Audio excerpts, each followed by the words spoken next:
It's not. Right. Beautiful. Right. Good morning, everyone. Again, take two. Welcome to all our live streamers. Firstly, I'd sort of like to, I guess, obviously point out that as chair of the meeting today, I'm stepping in for Councillor Megan Daniels, who, for very good reason, isn't here today, but we'll get to her in a moment. Thank you to all the councillors that make up the committee. That is Councillor Godwin-Smith, Councillor Magaday, Councillor Cypher, and Councillor Brimbletown. We don't have any observers today. Councillors and for everyone present, I guess, I just wanted to refresh, I suppose, our attention to, I guess, our conflicts of interest in our declaration prior to meetings. We've had, obviously, through legislation and requirements that we make it abundantly clear that in any agenda items that we do have interest in, there is a declaration made to those meetings. There isn't any today, but we have actually, I'm just going to refer again to some legal advice that we certainly have received from the King Company just about declarations of interest and about non-member councillors attending meetings. While it's not relevant to this meeting, obviously in the coming months, and obviously it's good practice that we actually make sure that we refer back to those declarations prior to each meeting. So I think we're good to start. All right, councillors, well, I think we're all present. There are no apologies other than we have a leave of absence from Councillor Daniels. Is someone happy to move? Please move by Councillor Magaday, second Councillor Brimbletown. All in favour? Yes, thank you. All right, confirmation of the minutes of the previous meeting, and that would be the communities meeting on Tuesday the 9th of October. And that goes right through to page 19 of your agendas, page 5 to 19. Would someone at the present like to move those? Move Councillor Magaday, Councillor second Councillor Brimbletown. Just have a quick look over those before we actually adopt those. It's always a good meeting where there are a significant amount of community grants. It was a good distribution of those funds. Oh, sorry, I did. Thank you, gentlemen and Daniel. Councillors, was there actually leave of absence required going forward? I respectfully suggest we don't have many more chances for that. That's particularly dry biscuit, Councillor Brimbletown, isn't it? So.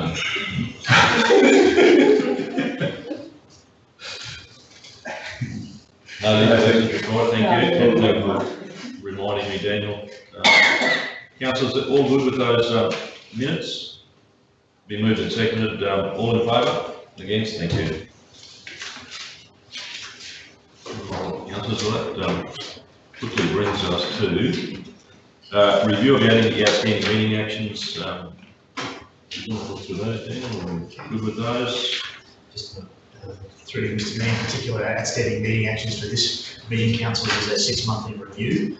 Yes. I would also like to add that while our technology is constantly being evolved, there will be some gaps in what you'll see here, just based on the way the technology is pulling out any of that data. But rest assured, we will bring any of that that's missing from this current review to the December meeting, so that we can appropriately capture everything that's been done in the last 6 months. Any questions there, councillors, or outstanding meeting actions that you're already interested in? All right, councillors, as are the review of the upcoming agenda items. So I think having had some discussions about that is a mechanism where if there are some things that you do want to get on with there, I suggest you get them on there. All right, nothing there. All right. No petitions. No petitions. No petitions. All right. Councillors, material personal interest, conflict of interest, or personal gifts and benefits, or any declarations to make. It's almost a disappointment, isn't it? We just about had one at every meeting. So, all right, councillors, that brings us to our first agenda item today, which is in the community section. Now, I think Jared, are you coming down to join us for that one? Daniel, I'll let you do the introductions. That's around the Blackwater Art Society building in Blackwater. Thank you, Daniel. Thank you, Mr. Mayor. Through you, councillors, this report has, I won't necessarily say it's been a long time coming, but obviously the Blackwater Art Society have been up and down with their location and to some extent their wishes and council support to provide them with the best facility where we can. Jared's gone to some great lengths of working with them and fishing together some recommendations here, in particular around the location of 11 Doom Street and a potential opportunity to reallocate some money where we can provide a better facility for them. So I'll let Joe run you through those details. Certainly, thank you, Daniel. So, as mentioned, there has been consultation with the Blackwater Arts Society in relation to their preferences. We were well aware, of course, of the 11 Doon Street property, having had a bit of a look at it. I won't for any moment say that it's been looked at in extensive detail, but considering the property and the way that it's configured and the preference of the Arts Society, I've made the decision, and I would like endorsement of the decision to continue to have them at their current location at 6 Evans Street. The 11 Doon Street property needs a significant amount of work in order to bring it up to speed. As the report outlines, we have had correspondence with the department in relation to the potential to have that parcel of land gifted to us. We haven't taken that through to its entirety, so again, there are certainly areas where there is scope for further investigation, but from my perspective, I'm considering obviously the weighing up of factors in relation to further investigation, expenditure of time and effort on doing that for what that benefit may or may not be. Again, noting the preferences of the group to stay at their current location, and in my opinion, it being, I guess, a cheaper option for us to keep them at their existing facility, take away the current, I guess, demountable building that's two buildings slapped together, which is at the end of its useful life, and replaced with like for like. So that's my recommendation in relation to where to head with this item, and I'm happy to receive any feedback. Councillor The land itself, at Evans Street, do we actually own that land, or is it under lease agreement from the state? The latter. So we're under lease agreement from the state there. Has a inspection with the arts group and consultation been undertaken at the pool house as been discussed earlier, over the last several months? You mean on site at Doon Street? No, on site of the pool house next to the pool, the actual pool residence at the precinct that we're spending some efforts in. So the house, sorry, Councillor Mackey, no, the house, not the amenities building? No, the house. The house. Not the house. I wasn't aware that was an option that was being considered or thrown into the mix. This has been discussed, and it's probably my fault, and I do apologise to everyone for not taking more of a lead in this area. We have a significant building there, precinct that's going to suit arts and culture, I feel, with Indigenous culture, with heritage culture, with tourism, with Wi-Fi opportunities, and to me it just fits in, and I've stated this before, that it fits in really well. It's a secure building, well fenced, lovely established gardens that create an ambient or a relaxing atmosphere, and I just feel that we need to investigate that as well, as been suggested prior, as I see that there's an opportunity to further enhance all of that area by bringing that group into that area. So,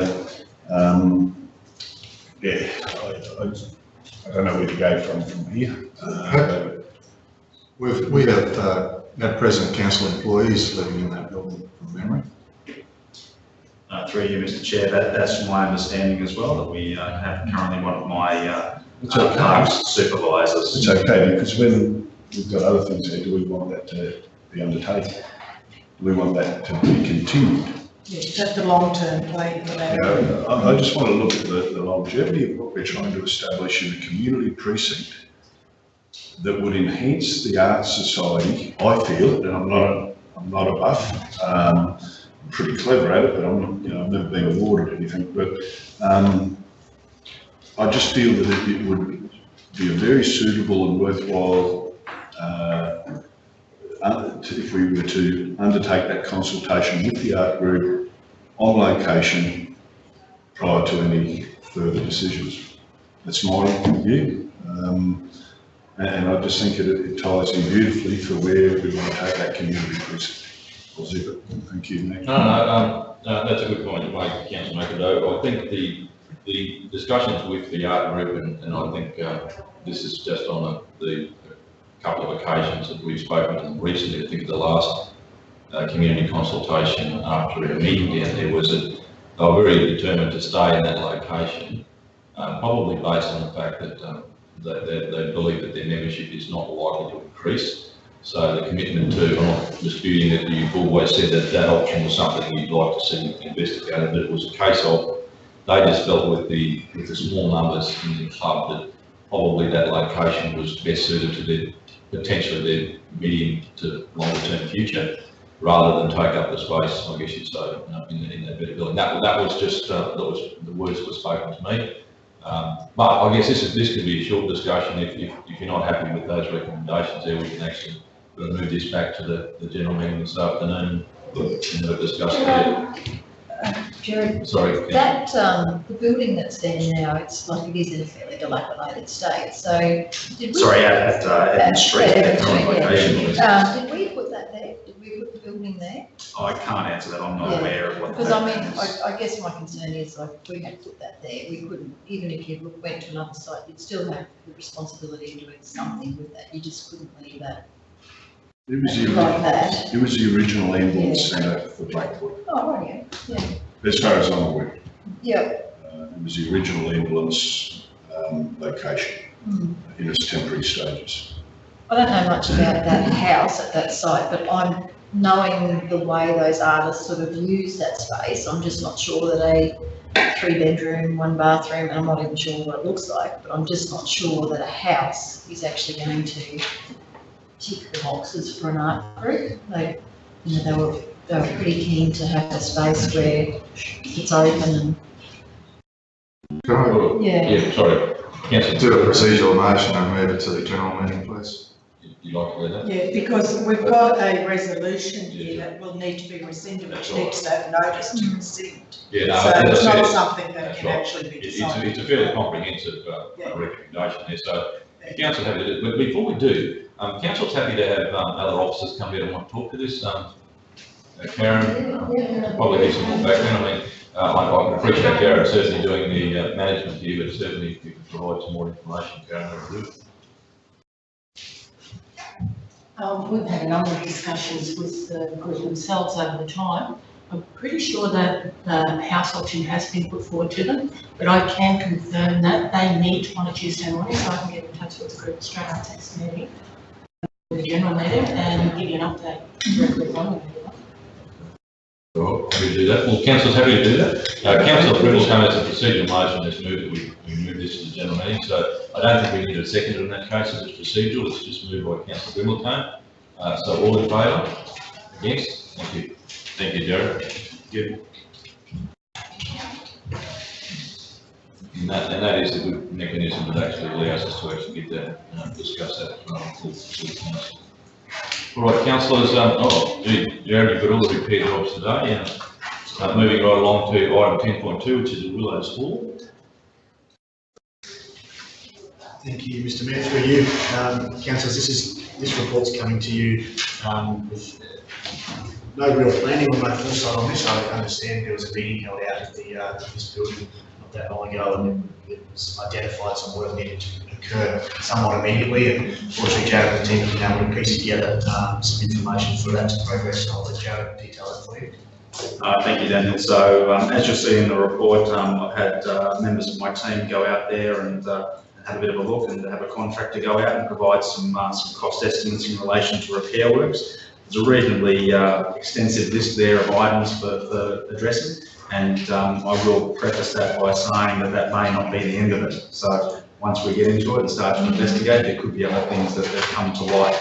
However, on an initial inspection, that was the list that was put forward to us. A total there of around $60,000 excluding GST, and again noting their estimates, and so they're not something that we necessarily want to entirely hang our hat on. But I have broken those up into potential stages for council's consideration, and on the request of the CEO, put forward a report suggesting that we do an out-of-sync budget amendment to consider at least stage one works this financial year, with a view, of course, to putting forward the remaining works in future financial years. Through the chair, is that Paul a council asset or does it belong to the Progress Association, the Willows Progress Association? Mr. Mayor, wonderful question. I can't answer that off the top of my head. You know. I was under the belief it was the Willows Progress Association and not our asset. So my question would then be, why haven't they put in for grants to upgrade their own hall? Through the chair, you're correct to ask that question. I haven't obviously addressed that in the report, and I can't answer it as to whether or not it is indeed our asset. So certainly an element for investigation. So through the chair, I would request further additional information to come back to council regarding this report.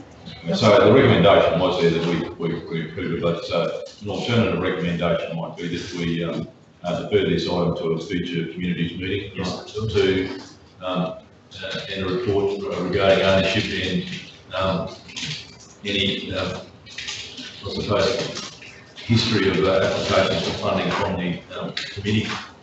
I think this came up because was this considered for the stronger communities funding at one stage? Not at the time, it was just more of an inspection. I have a feeling that it was considered put up, but quickly, I guess, accepted as a result On the basis of this board. to go through. Through the chair, if this isn't our asset, then this is exactly the same as all the CWA halls that came to us that weren't our assets. Why would we want to sink ratepayers' money into assets that we don't own?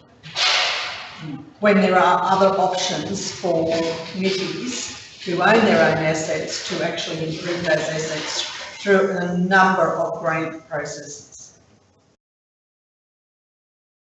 Well, the question is, Councillor, do you want to defer it or do you want to make a decision about this? No, I think we need to find out who owns it, because if we own it, then yes, we have a huge responsibility. But if we don't own it, I don't believe we have that responsibility. Right, so the resolution, we might put some words to that, that the Central Highlands Regional Council, Arista, that might defer This report to a future meeting. Seeking clarification around ownership of the asset. Yeah. Whether they originally put in for grants is irrelevant to us if we don't own the asset.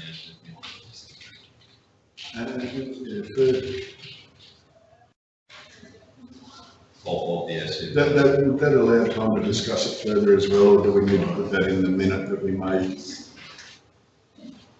Oh, through Mr. Mayor, that will give us a chance to identify who owns the asset, and at the same time we can determine.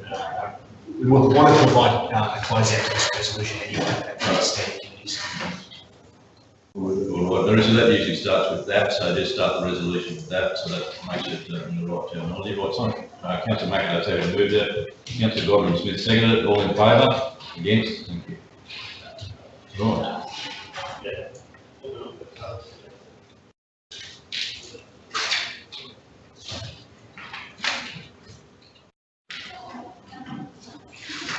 Councillors, no, you're still saying there, Jared, you're determined. Too psychic. You want to win too, mate. Where down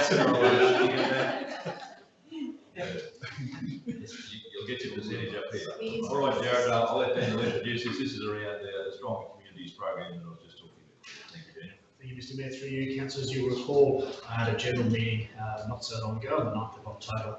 The council approved the proposed projects, Maribyrnong Palace and Ski Club, the Orion Community, Blackwater Arts Society, the Hingham Historical Association and Dingo Hall projects to go forward in the application process for the Strong Communities program.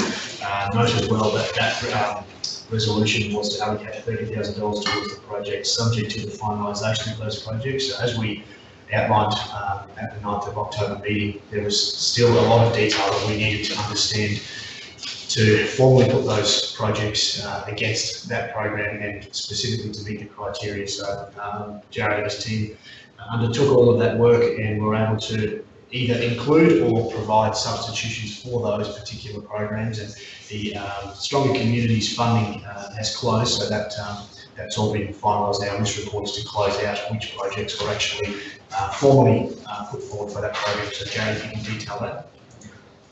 Pretty much as stated, so thanks Daniel. So long and the short of it is that we've reduced the initial number of projects down to 3. So the Orion Community one is still standing, so that had sufficient detail to be able to continue and progress on. The Dingo Hall project needed further development. So what was initially put forward as far as upgrading 3-phase power was later found out that it already had occurred, so there was no need to continue down that path. And as a result, we had to, I guess, change that one around and make that supply and installation of an electricity generator and slab at significantly more cost. So that's been an addition or a change to the list of projects. And then a third one to round out, and only a small amount of money, was the Springshaw Rich Memorial Park playground upgrade, which is an item that I have in the budget this current financial year. So simply to supplement what we're doing in that area.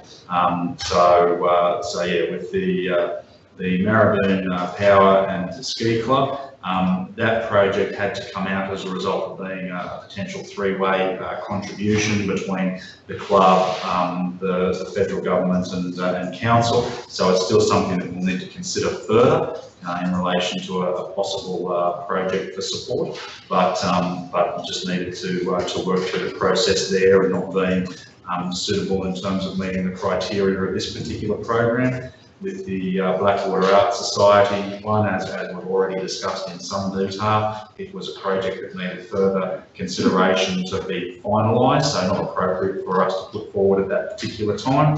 And with the Bohenia Historical Association project, again, that's one that does, from my perspective, require further investigation to ensure that we get the right outcome insofar as working with that community group, finding the right location, understanding the longevity of what council wants to commit to in relation to that particular asset and the historical assets that are associated with it. So Jared, that table there on 33, that Orion Community, Dingo Hall, Springshaw Ridge Park are the 3 that have been submitted in. That's correct, Mr. Mayor. Yeah. Councillor, any questions? Can I just add to that, to understand the background of these are generally brought to us by certain federal members, representatives, in terms of either observations they've made, or through, I guess you'd say, the liaison with council, identifying some of these projects. There was a discussion about perhaps in the future, if there were some of these small projects that needed to go on to potentially a fund like this, we keep a list somewhere in the organisation so that actually they can be followed through. So these are the ones, and obviously there is a bit of legwork involved in this, and unfortunately it's dictated to by, I guess you'd say, the federal members' discretion. So that's how they come about. So the recommendation is there that the Central Highlands Regional Council has received this report. So council, happy with those? All right, so I'm happy to move that. Moved by Councillor Biddlecombe, second by Councillor McIntyre. All in favour? Against? Thanks. I think it's amazing the times McIntyre's been recording again, so for a long time, I think. So No, I'm all energised.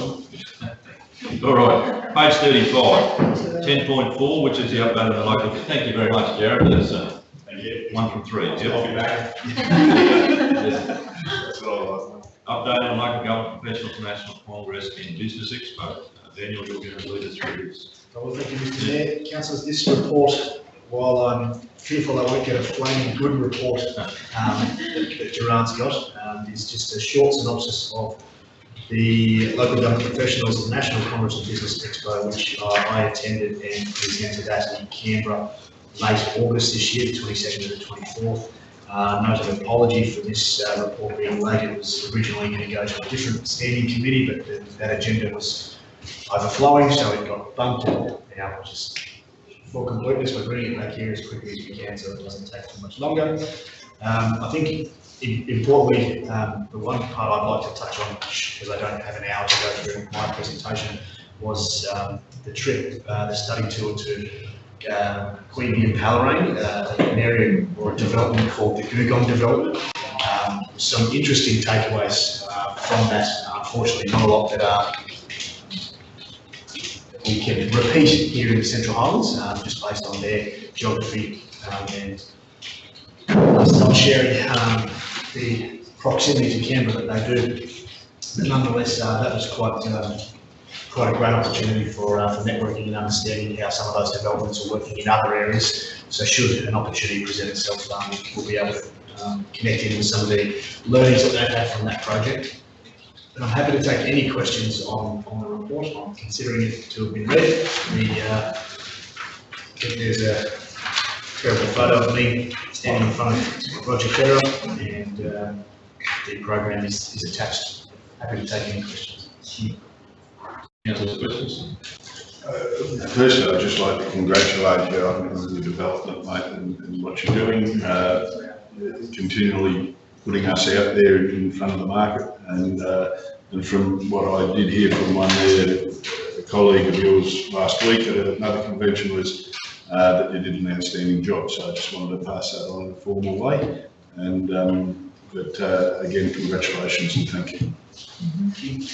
And you didn't touch on it, Daniel, but or you did actually, you attended the ALBA conference up in North Queensland, and to follow on from Alan, that was very, very well received, and I've had great feedback. And as Al said, you're doing a great job of promoting our community and our council positively out there in the community, and congratulate you for that. And that's great personal and professional development as well. So well done. Greatly appreciate it. Thank you. Thank you very much, councillors. And I did get the chance of seeing at least about 10 or 15 minutes of Daniel's presentation at the end. So we were sufficiently inspired. It was a reasonably packed hall, but it was very pleasing to see that certainly at that particular LGMA, where there are probably a gathering of pretty considered and pretty proactive speakers that you were considered in that company. So congratulations to you, Dan, for doing that. And obviously we've got to go to attend the dinner with you and actually pick up an award there, which certainly enhances the Central Highlands reputation. So that'd be great. And through you, Mr. Mayor, it's probably worth adding that during that trip as well, there was initially some opportunities for me to catch up with, in particular, some senators who would have and did play a role in that Senate inquiry. However, that week actually coincided with the Prime Minister's spiel, so it went rather chaotic. Yeah. So there were unfortunately no meetings that were finalised, but there was certainly an intentional way. I was unable to further progress our region, but that's just to close that out. I was unable to see it. Thank you very much. And right, well, councillors, that recommendations there that we received that report. So I'm happy to move that. Moved by Councillor, I know it's Councillor Daniels. Moved by Councillor Syker. Second. I just don't want to all in favour? Against? Thank you. Good recovery, Councillor Daniel. That might have arranged. All right, councillors, page 51, which is the Central Highlands Arts and Cultural Advisory Committee special meeting on the 25th of October. Daniel, you'd like to introduce Karen and Suzanne are coming down to talk to them. Thank you. Thank you, Mr. Mayor. Through you, councillors, this report, as is customary, our meeting minutes from all of our Central Highlands Arts and Cultural Advisory Committee meetings come through the Union Standing Committee. On this instance, on the 25th of October, there was a special meeting to discuss a number of issues, and one of which was around the terms of reference and annually reviewing that, but in particular the Arts and Cultural and Heritage Program as well. So, Karen and Suzanne, do you want to take a lot of detail for everyone? Very good, thank you, Daniel. Through the chair. So as you've already heard, this report presents the meeting notes from the special meeting on the 25th of October. And request that they get received from council. I'll pass you to Karen to go through the actions that came out of this meeting. Thanks, Suzanne. Through the chair, the Arts and Cultural Advisory Committee had a special planning meeting to cover a priority agenda item to finalise the Creative Cultural Futures Action Plan. Resulting from that meeting, I have the following actions to deliver. to send the updated Heritage Management Framework, Arts, Cultural and Heritage Overview, Creative Cultural Futures and Heritage Action Plan Draft, and the Creative Cultural Futures Aspirational Planning Working Documents to the CHACAC Group. Thank you.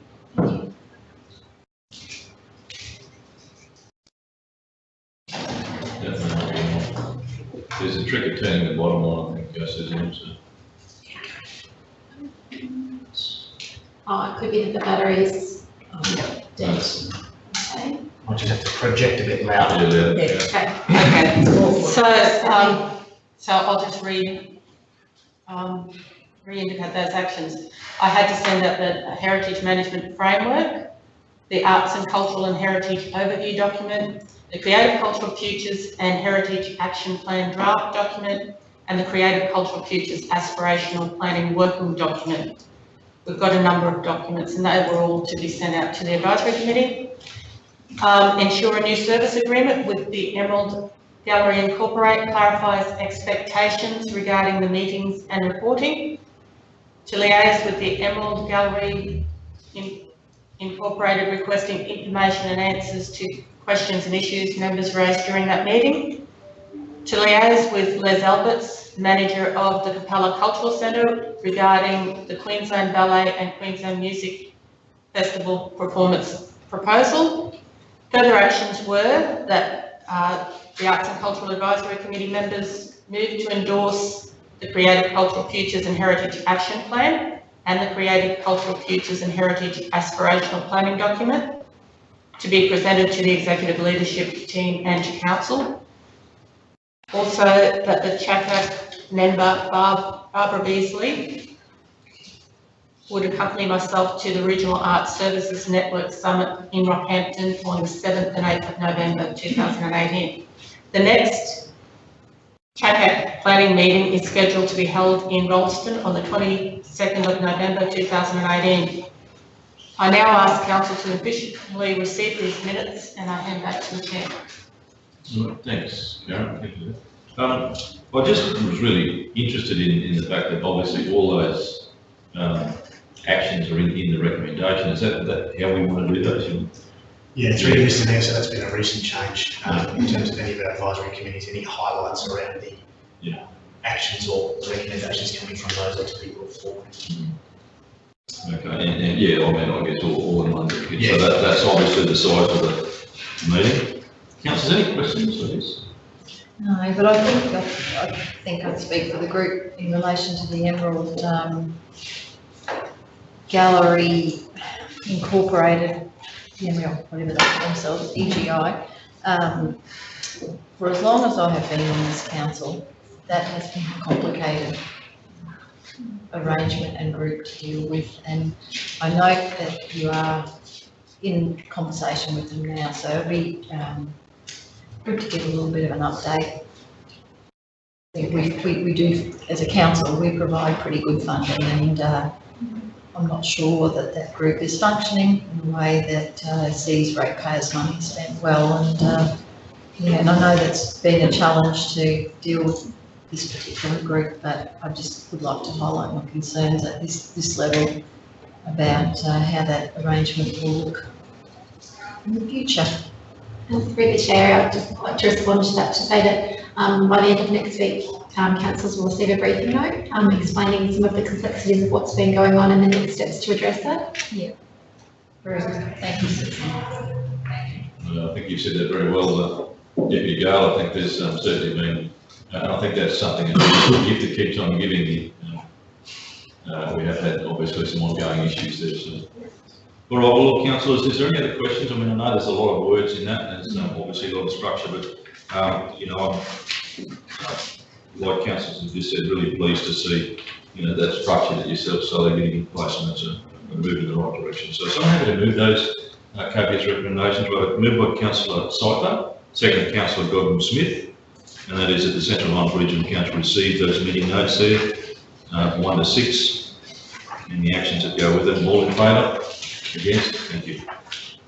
Thank you very much, Karen and Suzanne. I know that's a very short visit for a very momentous occasion, but very well done. So We always enjoy our time here. Thank you. Thank you, Stephen. Thank you. All right, councillors.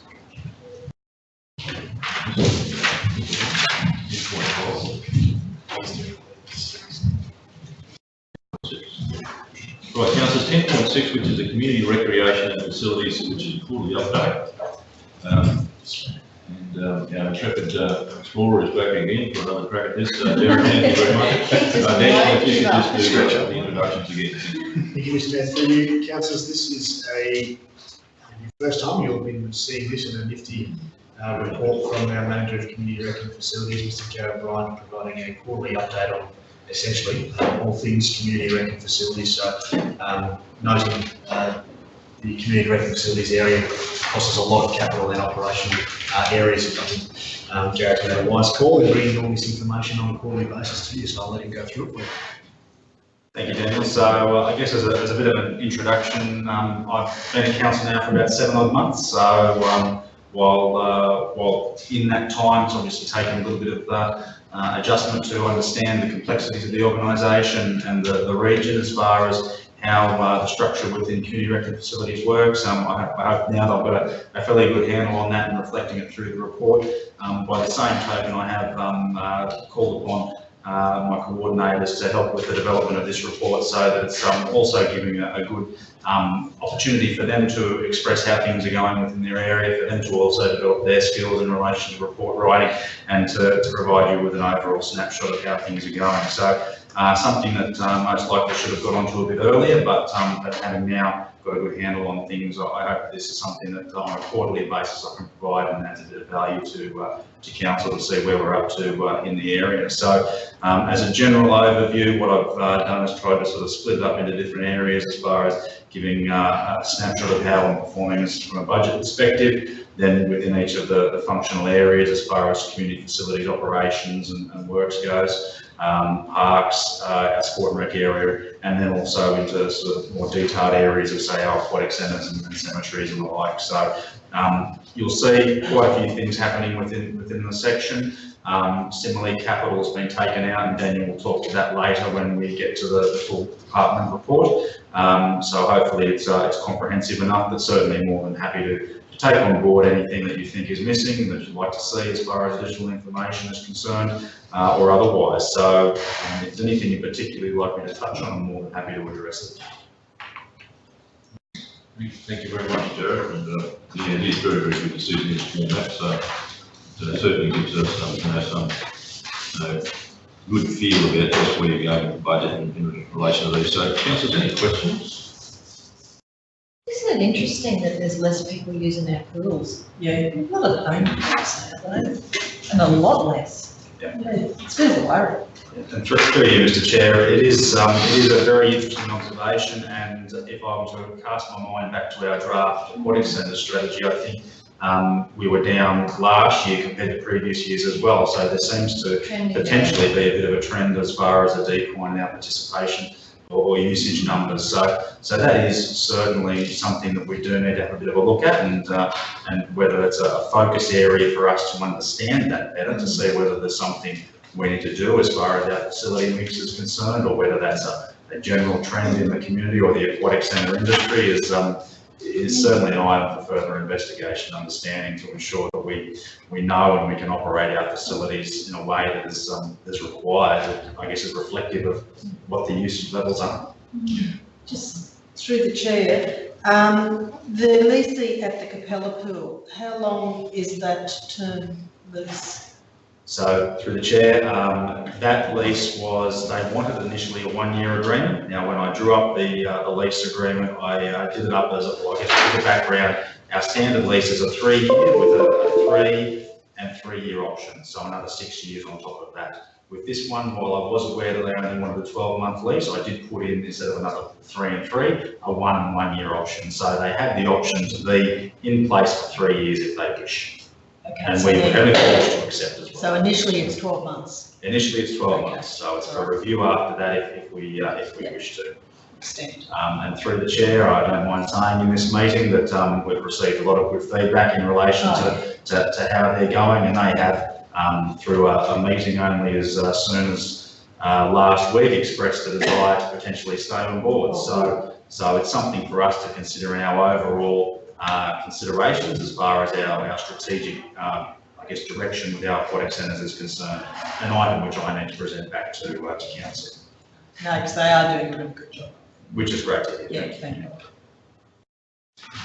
If I can just add on that through you, Mr. Mayor, I know there was a certain level of apprehension within the community and certainly from the elected body around the Capella Pool and how that was going, but I would like to acknowledge Jared and his hard work in getting that to the state that it is in. It's very difficult to articulate clearly what's happening throughout that process because it is often complicated and it's often challenging, and while we do our best to keep the community as updated with the most accurate information as possible, that will continue to present a challenge. But Jared's done a great job and spent the right amount of time getting the right people into our facility for the right outcome for the community. And they've just done, it's just looking so nice up there again, so.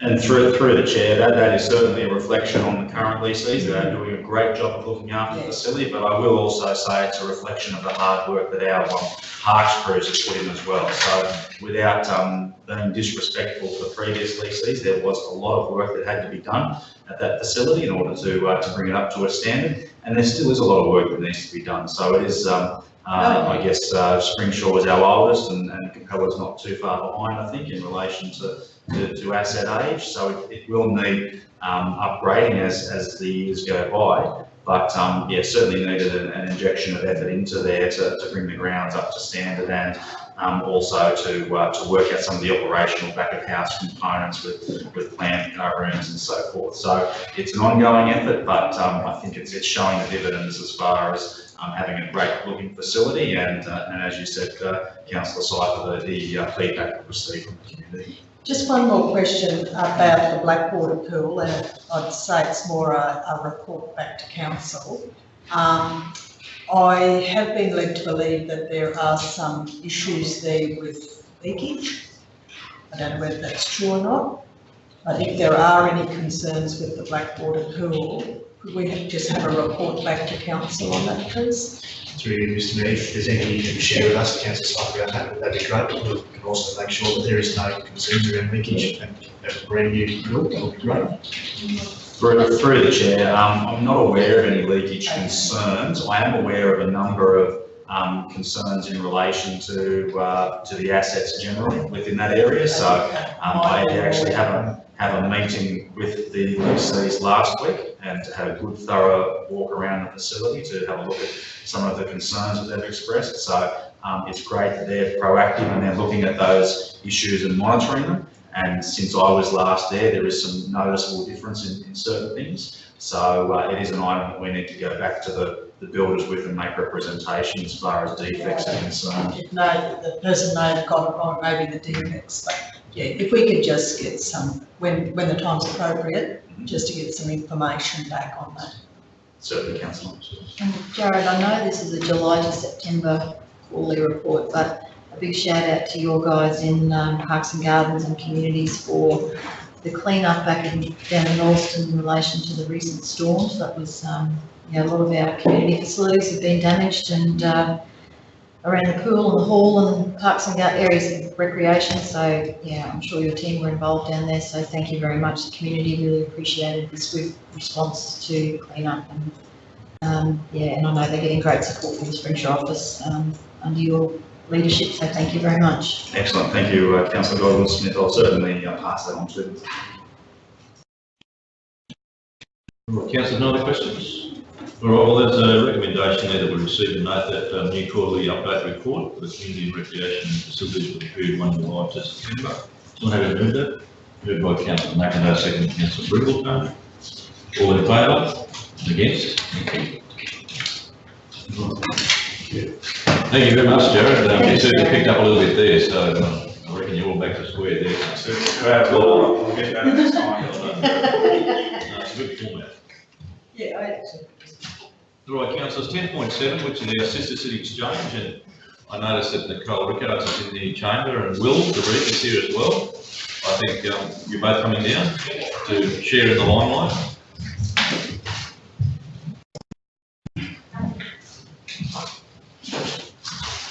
All right, well, councillors, this item obviously relates to the tour that certainly our chaperones will participate in, so I'll let you do it. Thank you, Mr. Mayor. Councillors, as you're aware, our Sister City Chaperone opportunity is a great one, not only for our staff, but also for the students from the Blackpool School. But as I understand it, you don't need necessarily be at Blackpool School, just from Blackpool, you can also apply. But nonetheless, it's a great opportunity for our staff to not only attend, but prepare a report and come back and present that to our Community Standing Committee. So I will note that during the interview process, I'm sure Nicole won't mind me sharing this, but she did bring sushi along in some way. So I just thought she might have done the same for the councillors at this stage, but she hasn't. So Unfortunately, I apologise, no, I wasn't that organised today. And I bought brochures and itineraries. Whether or not she was bribing the panel is another thing, but we're Perhaps really excited to hear all the details from their trips.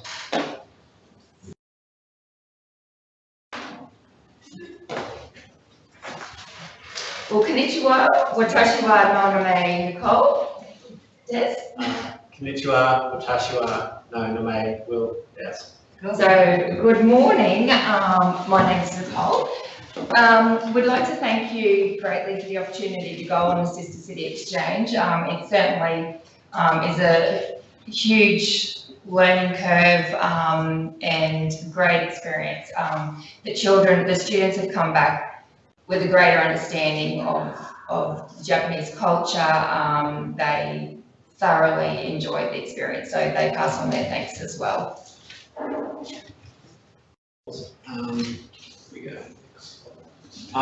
So we're just going to briefly run through our exchange, start to finish.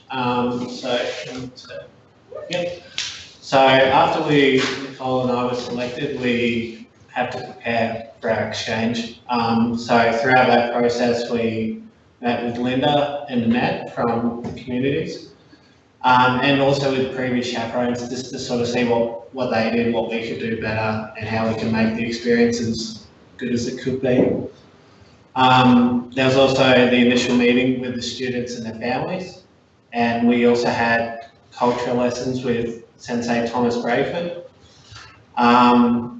As well as that, throughout the process, we were discussing all our travel arrangements with John Maguire from Hello World.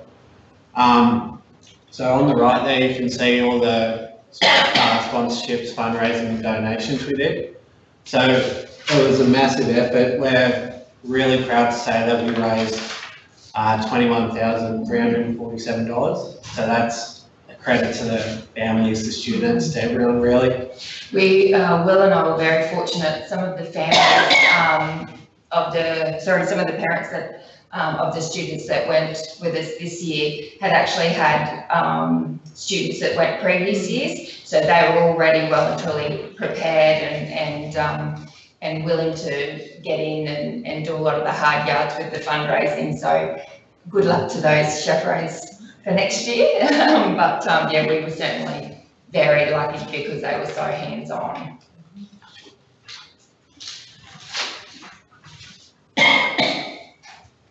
Okay, so on Saturday the 30th, obviously Will and myself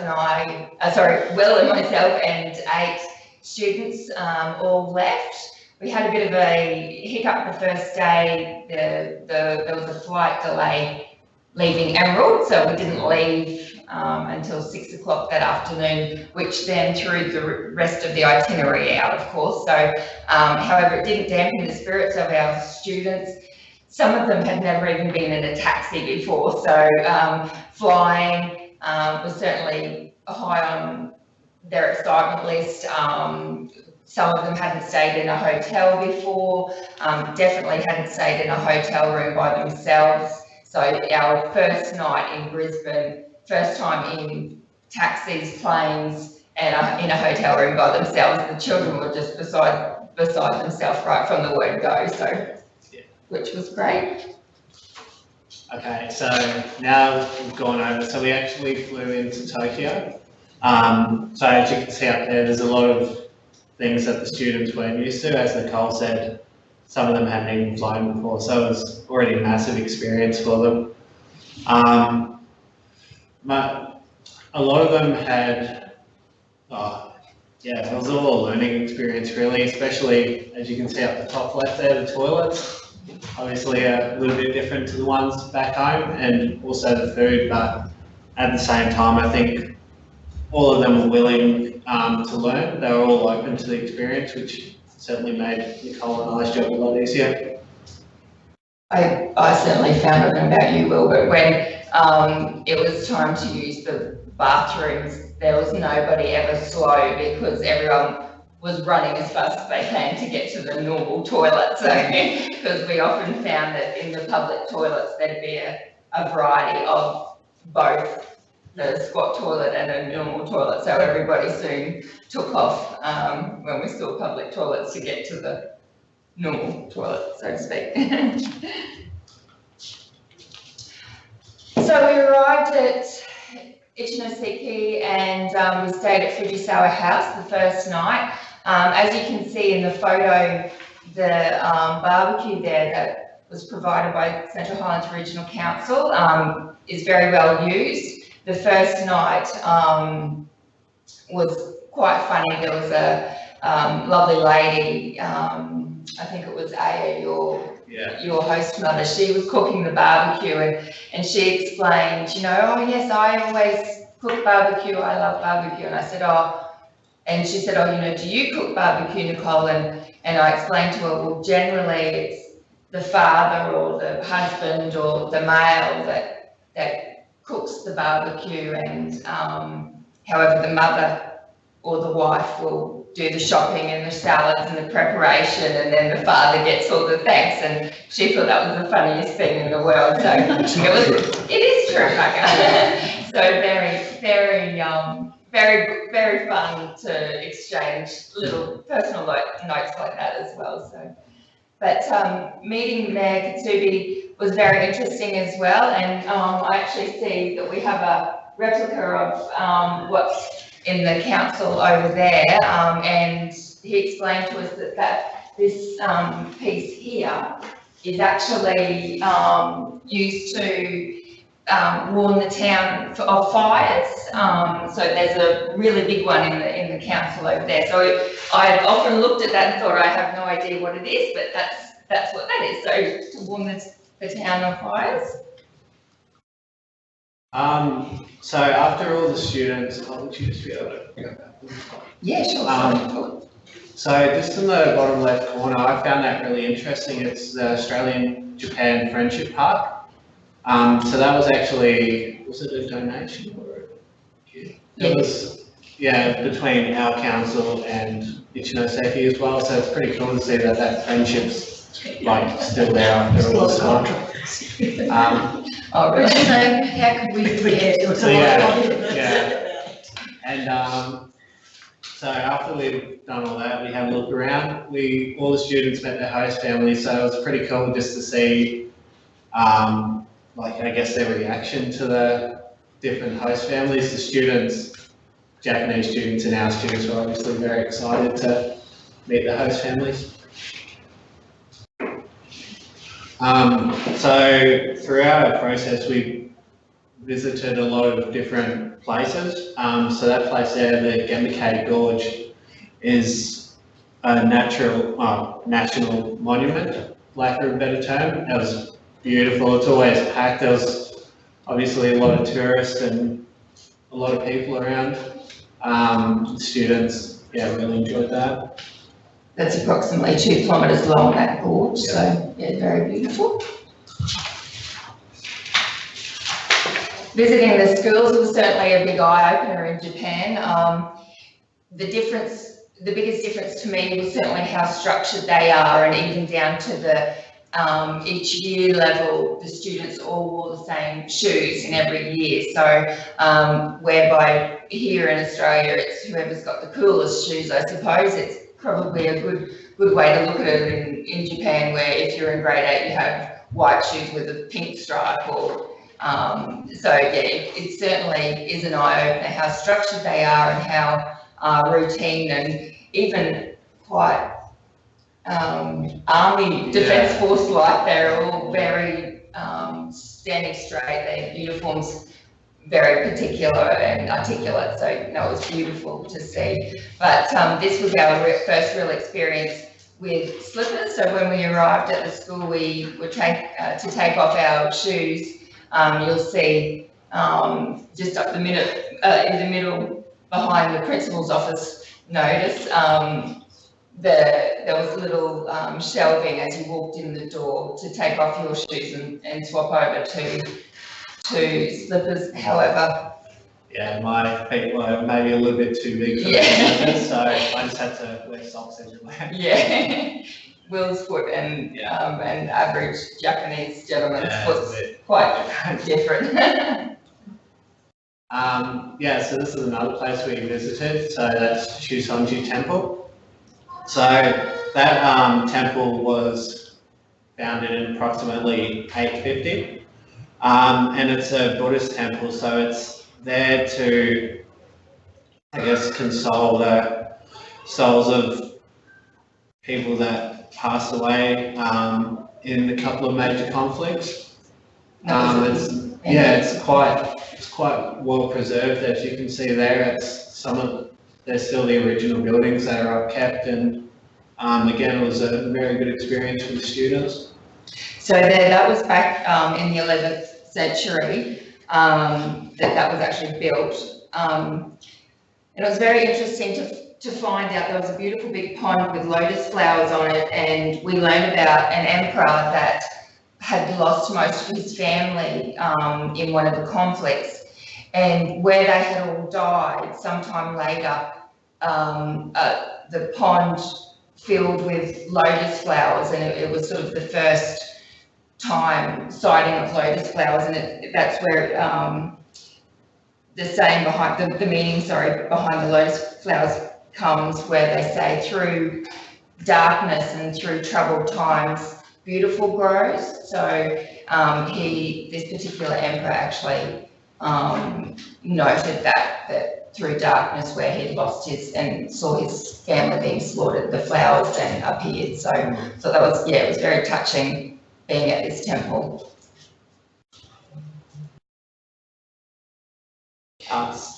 So Mrs. Hashimoto has been involved with the Sister City Exchange program for many years, and she's got this beautiful Tarrangore art farm, which you've probably been to, councillors, if you've been over on the exchange program before. On the exchange before.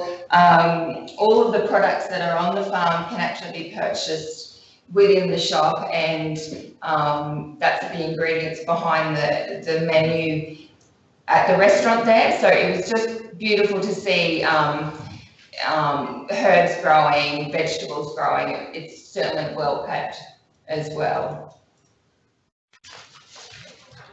So another place we visited was the Alati Safari Park. So as you can see there's a lot of different animals that the students got to see. So there's lions in there's lemurs, you could ride elephants, you could even, the bottom left-hand corner, you could feed, it's a bison? Buffalo. Exactly. They're trying to be crocodile Dundee then. Yeah. So no, that was certainly a very fun day, and that was ticking off bucket lists for some of the students. They got to ride the elephant, obviously, for the first time as well. So the Gambie Gorge, we got to ride in a pole boat down approximately 2 kilometres. It's a beautiful gorge that's carved through limestone. We got to feed these fish, which was certainly a highlight for the students, because they were jumping out and almost biting the students' fingers. But just a gorgeous, relaxing afternoon that afternoon. So after all of that stuff, took probably about a week or so, including the homestay. So after that, we had our closing ceremony, farewell, for lack of a better term. So this was actually quite emotional for the students. You can see how close they've gotten to their host families or their host students. There was a lot of tears, obviously. It was quite full on. So this was, Nicole will talk about it a little more on the next slide. So, yeah, as Will was saying, yes, the students did get very emotional this day, this particular night, sorry. We chose a song, Thank You for Being a Friend, as our performance, which we did the performance on numerous occasions at different schools. Our farewell party before we left Australia, our farewell party here, saying goodbye to our friends, and even the Japanese students got involved and included themselves, which was lovely. So this was the dinner. Will and I both had to make speeches that evening, which was quite emotional as well. And then I was asked to bonsai, 3 cheers everybody, so that was lots of fun. I'm not sure if anybody's tried the sake, but I would definitely recommend against it. Yeah, as Will said, that was definitely an emotional evening, saying goodbye to our newfound friends. It's amazing the bond that you form within one short week. So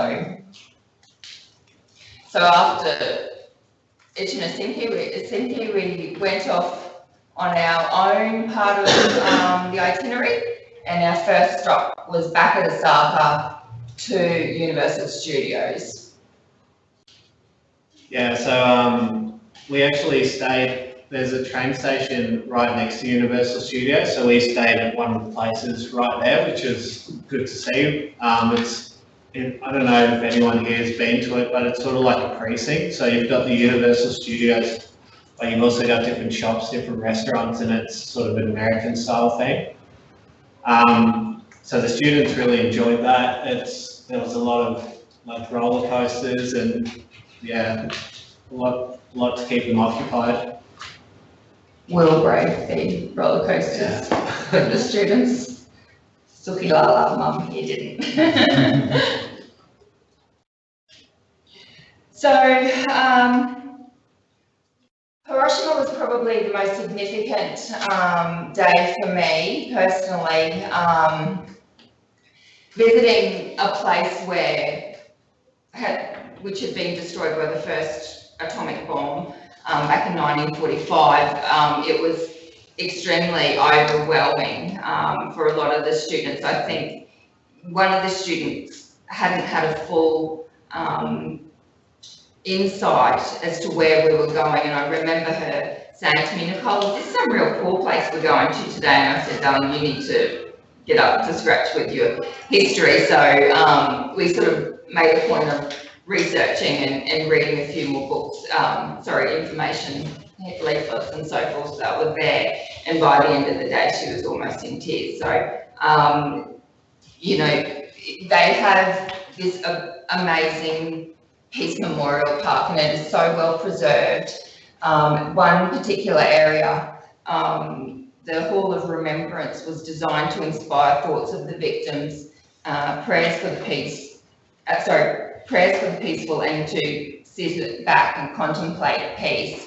And that's certainly something that we took advantage of with a few of the students not seeing eye to eye. We certainly made it a day to sit down and reflect on how things could be worse and how lucky we are. And I guess we had decided to ask them to sit down and say, peace be with you, like as at the church. And it was really a turning point of our trip, and the children that sort of weren't getting on that well, it was beautiful to see that after this day they really had a newfound appreciation for each other and how lucky we are in our world. This really hit home. We learned about a whole school being wiped out, families finding only remnants of a lunchbox that was left. I think it was 140,000 tiles, yes, in particular, in the Hall of Remembrance. 140,000 tiles had been placed to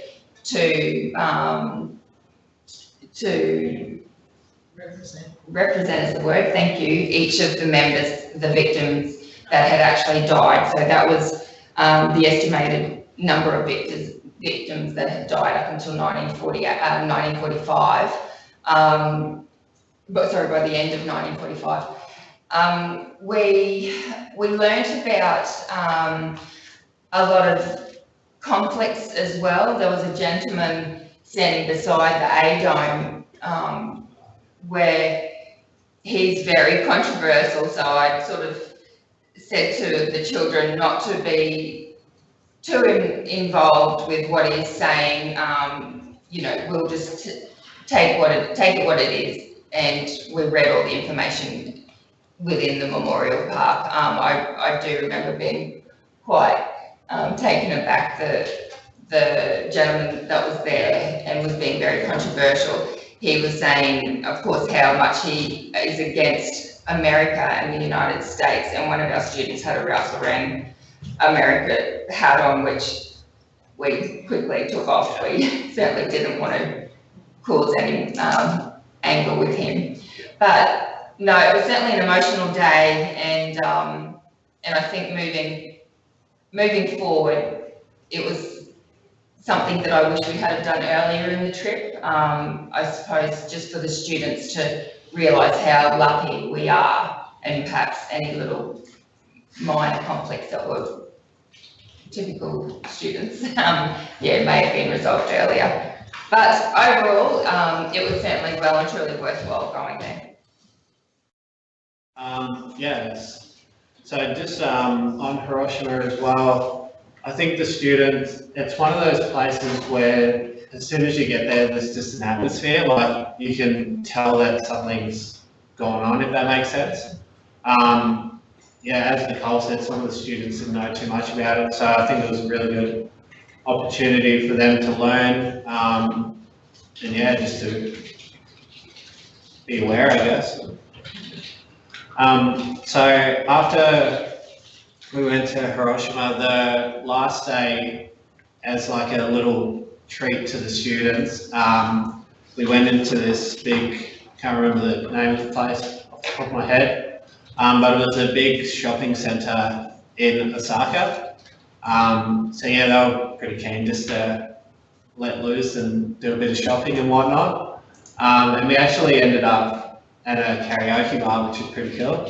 So Nicole and I got up and we sang a little bit, and the students got involved. There's no flips, thankfully. No flips, no photos. That would have been a great experience for the kids, that's for sure. Oh, it was fantastic. We stayed there. To listen to you sing. Oh, thanks, Councillor McAdoo.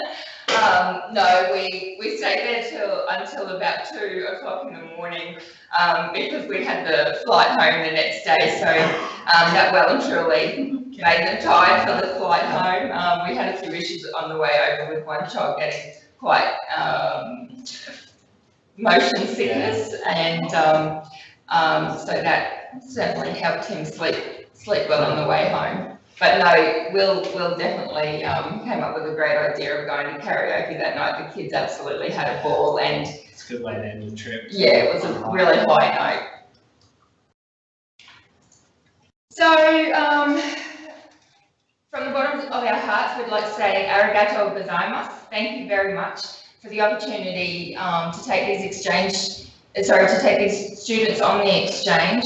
It's a once in a lifetime opportunity to actually live and breathe a different culture, and something that I would definitely recommend anybody doing in their life.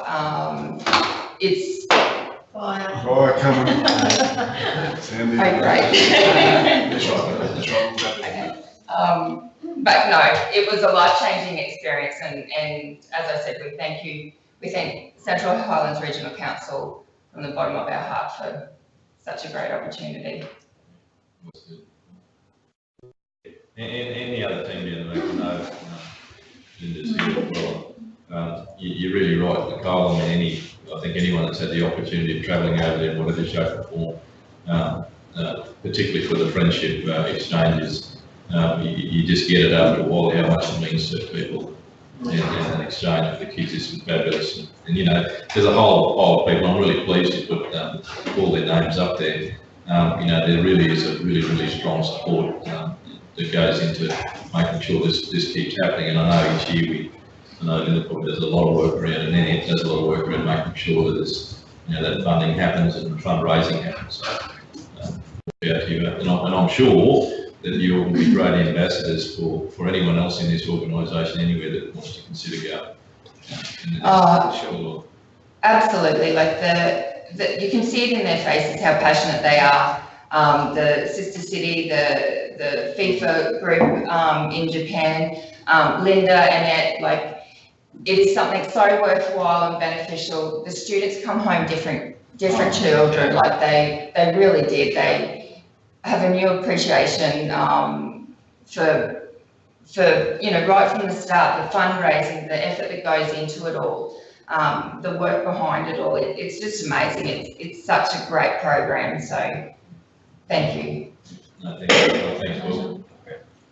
Councillor?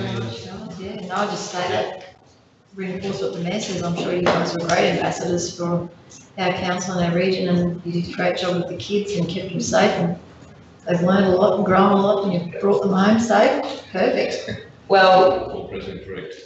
10 left and 10 came home, that was my aim, so I was a little bit scared when in our cultural lessons they were explaining how there's actually alcohol available in the vending machines, and I made a point of the children, we are not even, don't even think about it, because I am not going to be the person on front page news, Central Highlands Regional Council employee is getting underage student out of Japanese jail. Aussie mum. No, the vending machines, it's so accessible, and it could be a mistake because it's all in Japanese. I'm like, no, there's no mistakes. You get Coke or you get water. Well, thank Nicole. Well, I think we're obviously going to run into our deadline, but look, really appreciate that presentation. That really brings it all to light for us, and certainly the other staff members that are here really enjoyed that presentation.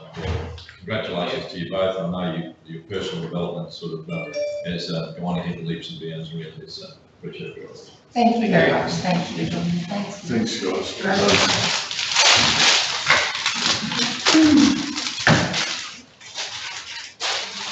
I see you kept your bag too, Nicole, the gift-giving bag. Oh, no, there's a lot of brochures in there actually, if anybody would like to look through brochures. Yeah, we need to receive that report, Councillor, so would someone like to move that? Moved by Councillor Syker, second Councillor McIndoe, all in favour? Yes, thank you. Right, Councillor, we're going to drag ourselves off into the world's longest numerical report, which is around our updates. Daniel, we'll leave us off there. Well, thank you, Mr. Mayor, through you. Just trying to keep it consistent, put as many operational updates in here as we can for you all.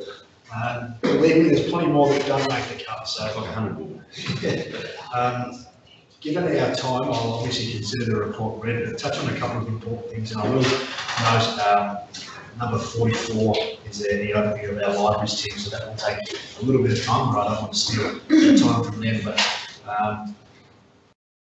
trying to pick off some really important ones. Obviously, we have some little red flying fox in botanical gardens again, so our rangers are monitoring that. At this stage, the indication we have no young or pork-eating flying foxes in those groups at the moment, so that's positive.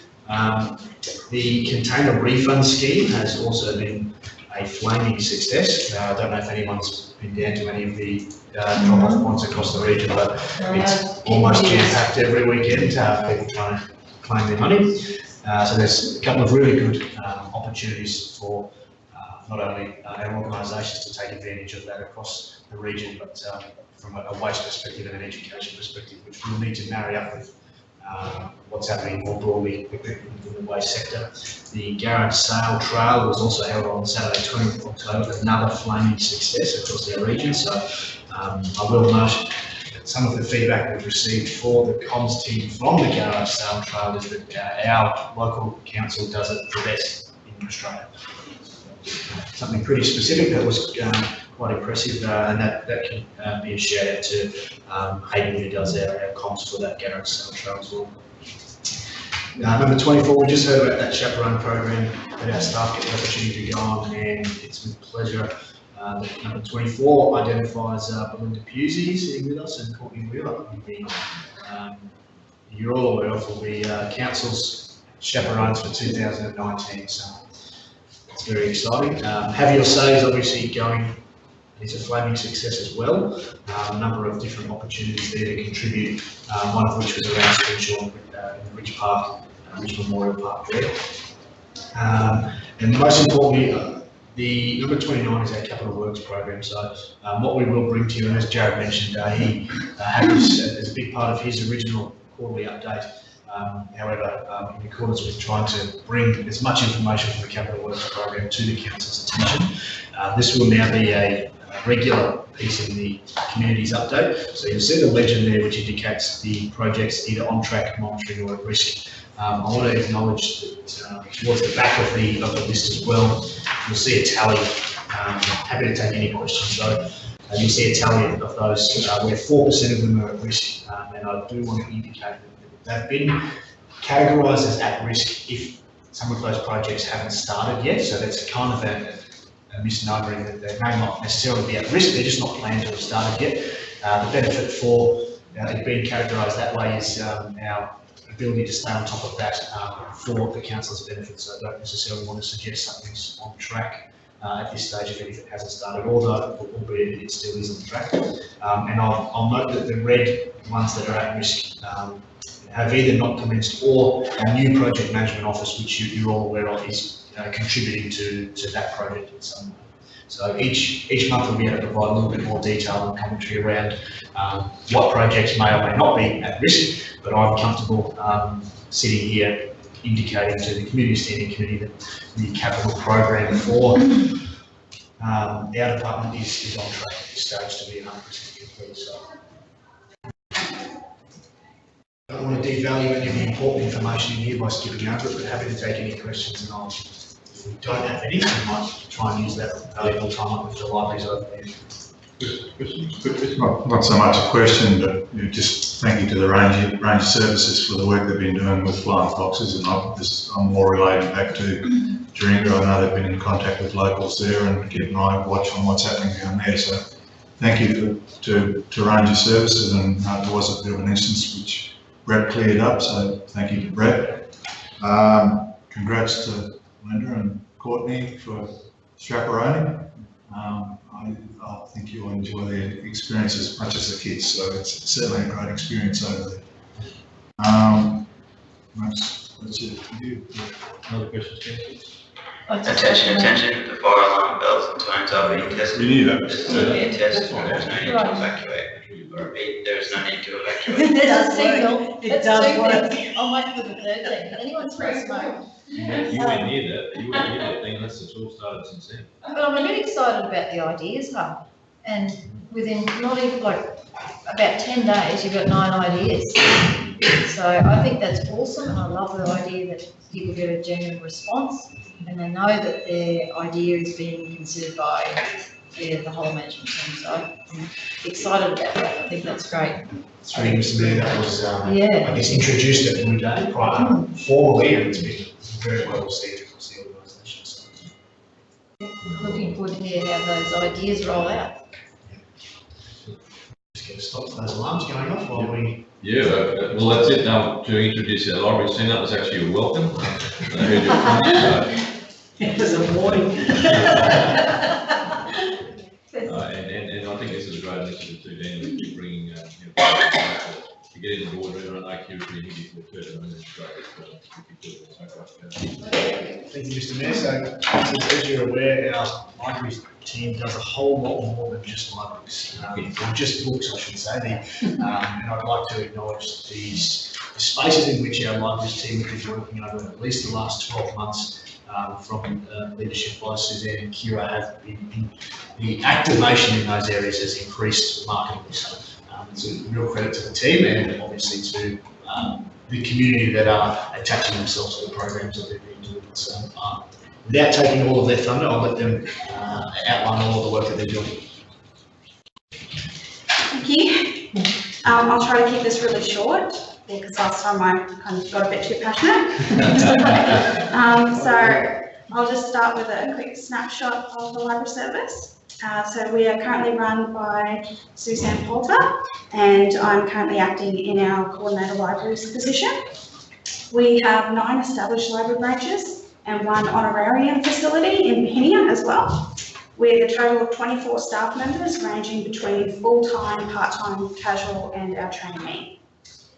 We also share staff with the area support teams due to our transaction centres in Ralston and Tieri.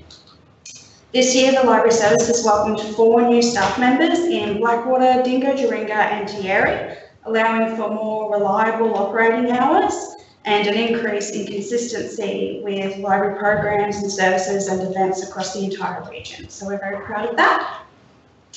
Some of our new events that have been happening across the libraries are the introduction of First Five Forever playtime sessions and sensory play as well. This has been happening in, I think, 3 of our library branches, with preparations to roll out to the rest of our libraries. There was also a local children's author visit across 6 of our library branches.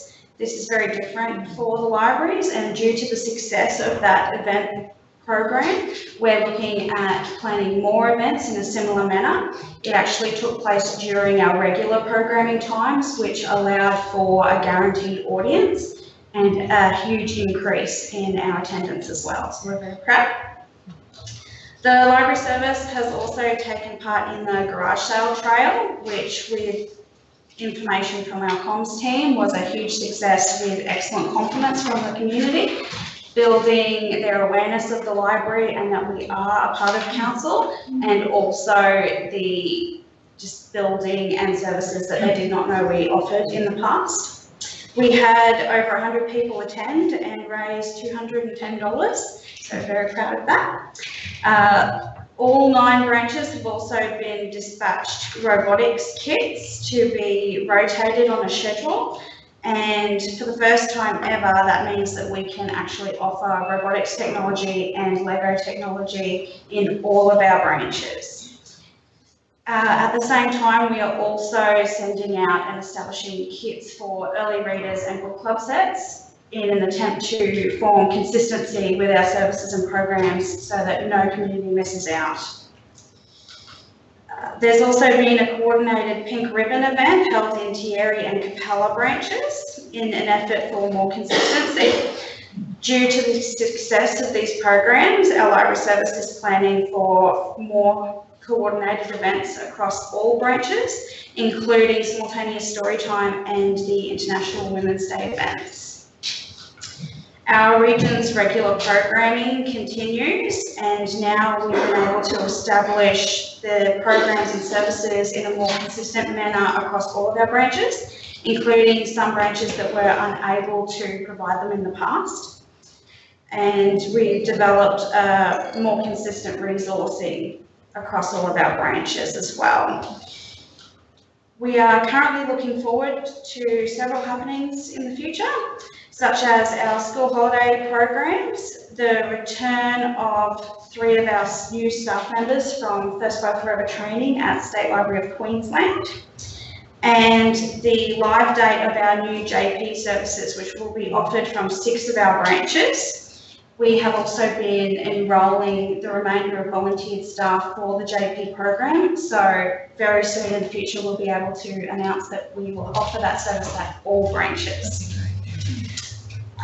That is in response to the need from communities and also the volunteering of staff across the entire region. So I'd just like to publicly say a big thank you to our team, because that is a lot of passion and effort that we have from our staff.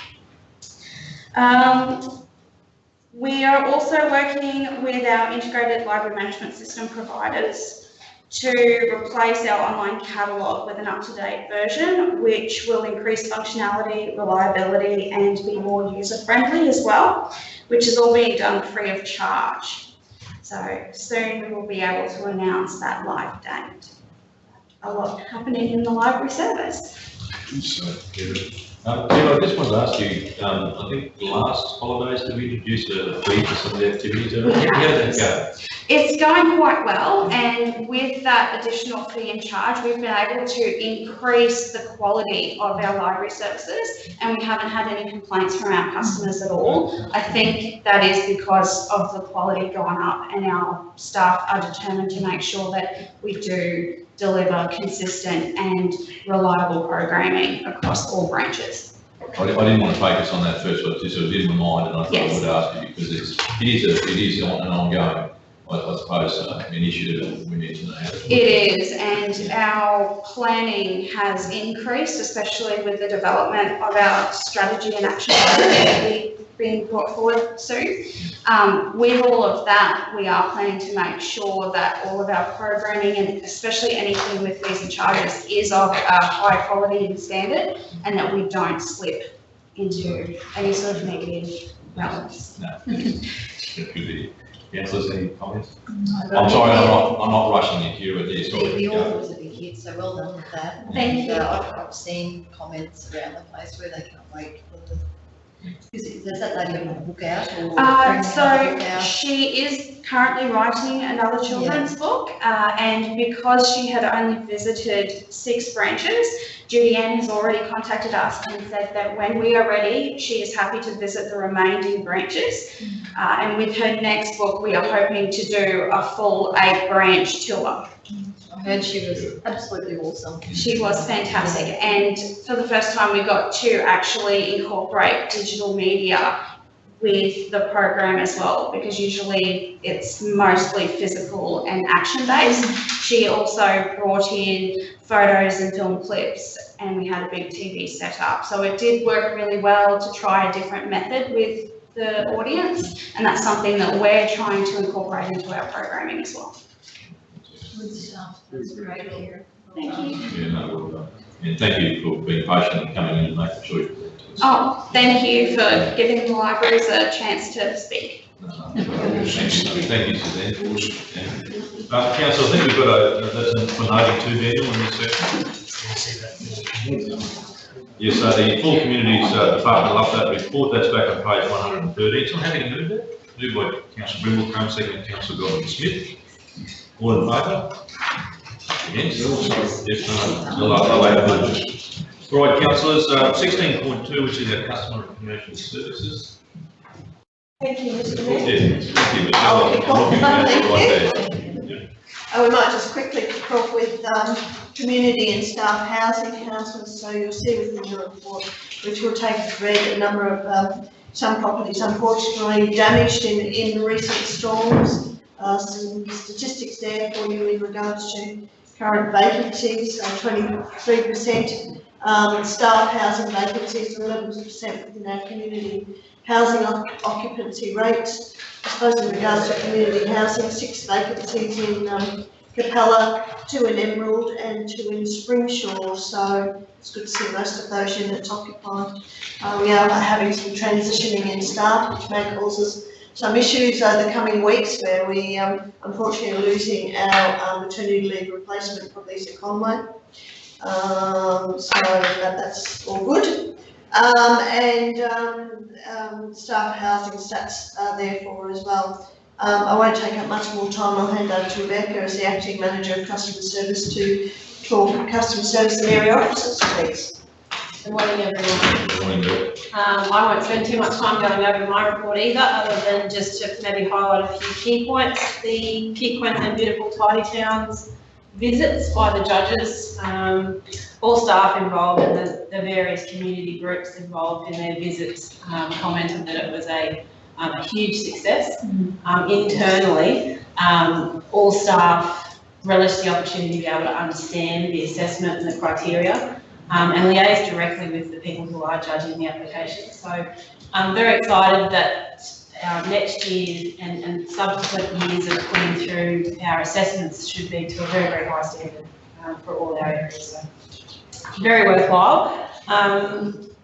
There is a link there for you to head to the Keep Queensland Beautiful's Facebook page, where they uploaded some drone photography and videos as they're passing through our region. So a little bit of an update if you want to have a look. Did they announce a winner? They have announced a winner. It's in a different, so you can have a a tidy town, we don't nominate for tidy town as one award. We nominate for the accreditation, which is your star rating, which is different. So they haven't announced the star ratings across Queensland just yet. They've just nominated the tidy town, which innovates. All right, so we still have a chance, because I did see that. To get our stars. We're our stars. Yeah, we go in for the accreditation for the stars. So We're all about stars. We're all about stars. Yes, we're all about stars. You maintain your star rating for 2 years, which is why Blackwater's had this one out. They'll maintain their star rating. And with the support and advice from the judges, we're confident. We know we can hit the 4 and 5 stars. Yep. That's evident. It's just being able to produce basically an application that justifies that. And then the key is just keeping it rolling so you maintain your high rating. So it'll be really good to see how we go this year. But hopefully it does take a little while to get the responses back from them, but there's only 2 guys. They're CEO, media, travel, they do everything. They're a very, very small group. So I'll come back to council with an update as soon as we hear about our star ratings. We'll briefly just go over the contact centre statistics, which is the calls to the 1300 number, noting that these are for September. We did have an increase in calls from August, and they're just around we are in our billing cycle. So we did see a spike in August, which is when the rates come out, and that's attributed to people going, where's the water component? We've got our rates. Is it a severe reduction? Is this all we're going to get? Sadly, no, it's a water bill to come. So you'll see if you look at the stats in February when we issued rates for the last half of the financial year previous, it's quite low.